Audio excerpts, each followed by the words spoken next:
la base, moi j'étais enseignante de SVT, Sciences de la vie et de la terre. Et maintenant je ne le suis plus.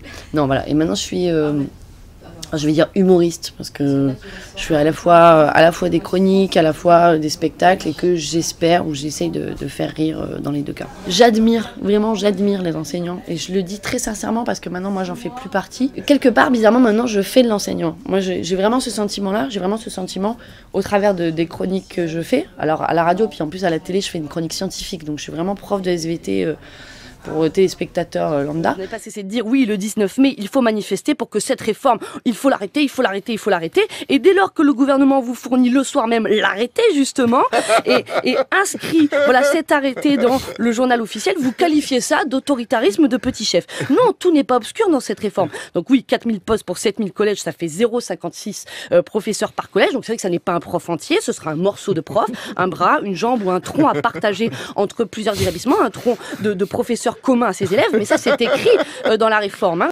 Pour moi, l'humour, c'est pas que c'est même pas seulement que c'est une bonne façon de critiquer les. C'est pas parce que c'est une bonne façon, je vais pas dire que c'est la seule, c'est que c'est la seule qui est audible. C'est-à-dire quand on y va frontalement, du coup, on peut recevoir du coup le fait que la personne en face se braque. Alors que l'humour, c'est faire un pas de côté.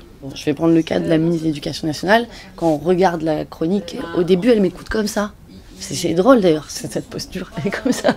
Oui, comme ça, avec un grand sourire. Mais Jessica, que s'est-il passé? Jessica, n'as-tu pas lu l'énoncé? Ce que je n'ai pas fait, puisque vous ne vous appelez pas Jessica.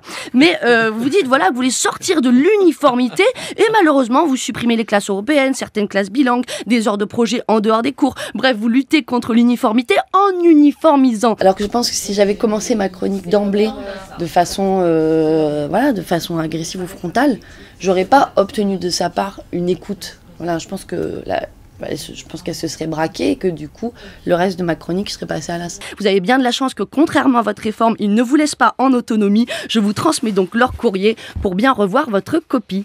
Ça peut encore être amendé ou non mais bon, c'était drôle, hein, mais le problème c'est que sérieux, votre postulat de base est faux. Moi, sur la réforme des collèges, je suis attristée en fait qu'on n'en parle pas plus dans les médias.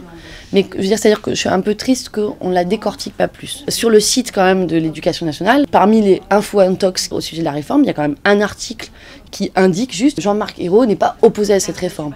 Je veux dire, comme si, voilà, on se dit ah bah ça va, si lui n'est pas opposé à cette réforme, c'est quand même un argument majeur, parce que je crois qu'il n'y en a que 7. Hein, donc... oui.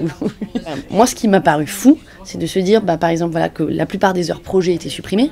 Les heures projet, c'est quand même ce qui fait la non-uniformité du collège unique, c'est de se dire, voilà, quand un prof il fait intervenir une association dans sa classe qui met en place un projet, le projet potager, le projet Gulliver, le projet Slam, enfin voilà, moi j'ai plein de copains qui ont mis en place des projets autour de leur emploi du temps, et que maintenant on décide que tous les élèves n'auront que 26 heures, et que c'est 26 heures maximum, et que les projets doivent s'intégrer à l'intérieur du programme, ça n'est pas possible. Ça n'est pas possible parce que soit on fait des projets au détriment du programme, soit, je comprends pas comment on peut faire. Et de fait, je pense qu'on ne peut pas le faire. Moi qui étais prof de SVT, avec classe de 6e, j'avais des heures à effectif réduit, obligatoires, inscrits au programme, ce qui fait que quel que soit le changement de gouvernement, de remaniement, etc., ça bougeait pas. Je savais qu'à la rentrée scolaire, j'avais mes heures en demi-groupe avec mes élèves de 6e. Maintenant, sur la nouvelle réforme, ça n'est plus le cas. Et pourtant, le travail en effectif réduit, c'est vraiment un thème de cette réforme-là. C'est inscrit sur le site du ministère de l'Éducation nationale. C'est le gros panneau sur fond bleu, travail en petit groupe réduit, ou je ne sais plus quel est l'intitulé exact. Et quand on voit quels sont les moyens qui sont attribués, c'est de se dire on va mettre 2h45 par classe en 2016, 3 heures en 2017 pour permettre ce travail en effectif réduit. Et puis moi j'ai un collègue qui me disait et qu'est-ce qui se passe pour 2018 ? Non, je trouve qu'il n'y a pas tellement d'humour à faire pour les syndicats parce qu'ils sont déjà eux-mêmes des caricatures. Donc c'est très difficile de caricaturer la caricature. Ça vous va ça, hein Allez, bim.